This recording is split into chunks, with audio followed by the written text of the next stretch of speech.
Homelander didn't just win in The Boys Season 5, Episode 3. He may have already ended the game. Because for the first time in the entire series, he now has something he's always lacked: control. Not just power, not just fear, but actual control over the system that once kept him in check. And it all comes down to one moment: the capture of Stan Edgar. This isn't just another hostage situation. This is the most dangerous mind in the world of The Boys being handed directly to the most unstable man alive. And if you really understand what that means, then you already know. This changes everything. Before we break down why this moment is so terrifying, let's quickly recap what just happened. The boys are operating on limited intel, chasing down the mystery of V1, a project that's clearly central to whatever endgame this season is building toward.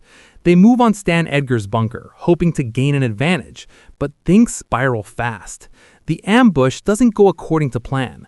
While they manage to survive, they lose the one piece on the board that actually mattered. Stan Edgar is captured by the Deep and delivered straight to Homelander. Just like that, the smartest man in the room is now sitting across from the most dangerous one. And now, Homelander isn't reacting anymore. He's dictating. That shift alone should worry you, but it gets worse when you really understand who Stan Edgar is. Stan isn't just a former CEO. He's the architect behind Vought's entire system. He understands how everything connects: the experiments, the secrets, the hidden contingencies, and most importantly, the psychology of power. For years, he was the only person who could stand in front of Homelander without flinching. That wasn't bravery, that was dominance. Stan didn't fear Homelander because he understood him completely. And now that understanding is sitting right in front of Homelander with nowhere to go. This is where things take a dangerous turn, because Homelander's biggest weakness has never been strength, it's been ignorance. He's always had the power, but never the full picture. He didn't know how Vought truly worked. He didn't understand the deeper systems controlling everything around him. He was a weapon, not a strategist. Stan Edgar changes that. Because even if Stan doesn't hand over everything willingly, his mere presence gives Homelander access to something he's never had before: insight. The kind of insight that can turn raw power into calculated domination. And that's the real shift happening here. Homelander is evolving. But here's where most people get it wrong. They assume Stan Edgar is now powerless, that he's just another victim waiting to be broken.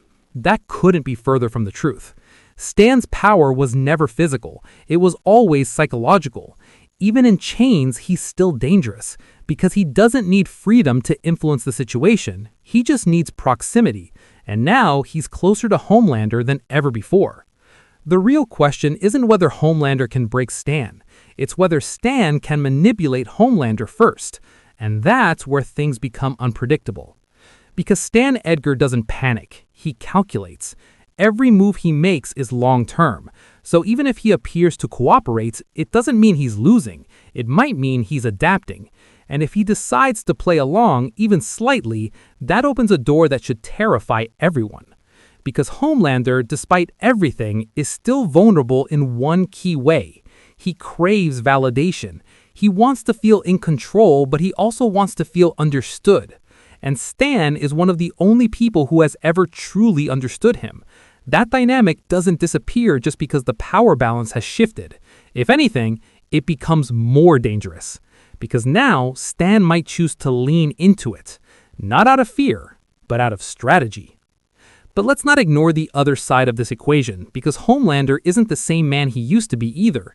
This version of Homelander is colder, more decisive, less dependent on approval.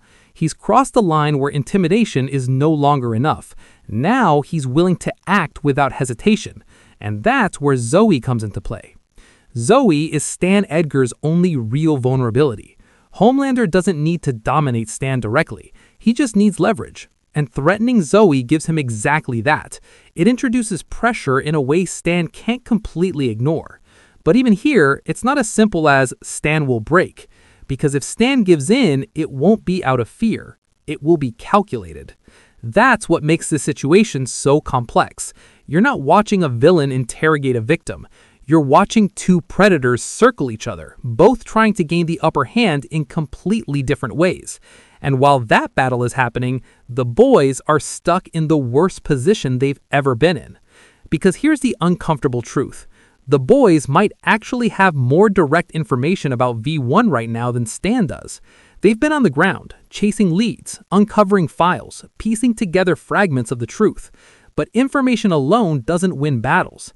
Application does. Stan doesn't just know things, he understands how to use them.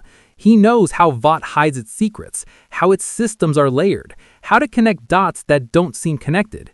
Even if the boys are closer to the answer, Stan is the one who knows how to get there efficiently.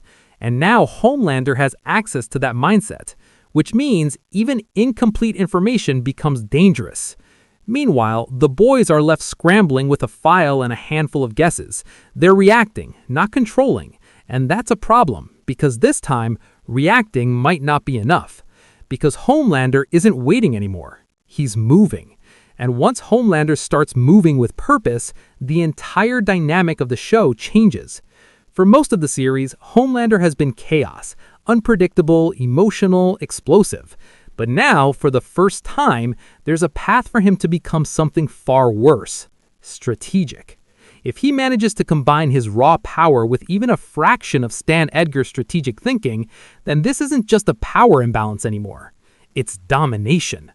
And that leads to the most important question of all. What happens to Stan Edgar when Homelander is done with him? Because let's be realistic, there's no clean outcome here. If Stan refuses to cooperate, he risks losing everything, including Zoe. If he does cooperate, he becomes useful, but only temporarily. And once Homelander gets what he wants, there's no reason to keep him alive. Stan Edgar is not the kind of man you leave as a loose end. So from Homelander's perspective, this is simple. Use him, then remove him. But from Stan's perspective, this might be his opportunity. Because if he plays this right, he doesn't just survive, he repositions himself. Think about it. Stan was removed from power. He lost control of Vought.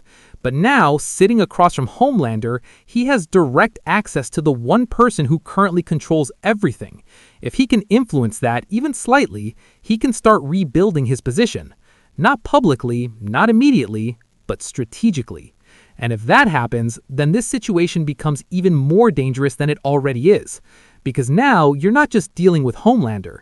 You're dealing with Homelander guided by Stan Edgar. That combination is almost impossible to stop. And while all of this is unfolding, the boys are falling further behind. They've lost their biggest strategic asset. They're operating without clarity.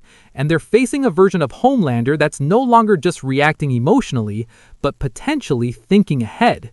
This isn't the same fight anymore. This is survival against a system that's starting to stabilize under the worst possible leadership. And here's the part that should really hit you. Even if the boys manage to find V1, even if they uncover the truth, even if they think they're one step ahead, it might not matter anymore. Because Homelander now has something he's never had before: direction. And once a character like Homelander gains direction, the entire game changes. He doesn't need to guess. He doesn't need to hesitate. He doesn't need to rely on others. He can act with purpose. And that's what makes this moment so important. The capture of Stan Edgar isn't just a plot twist. It's a turning point. The moment where the balance of power doesn't just shift, it collapses. The heroes are no longer trying to win. They're trying to survive. And unless something drastic happens, something that completely disrupts this new dynamic, there may be no coming back from this.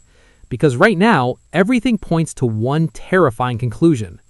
This isn't a battle anymore. It's the beginning of the end.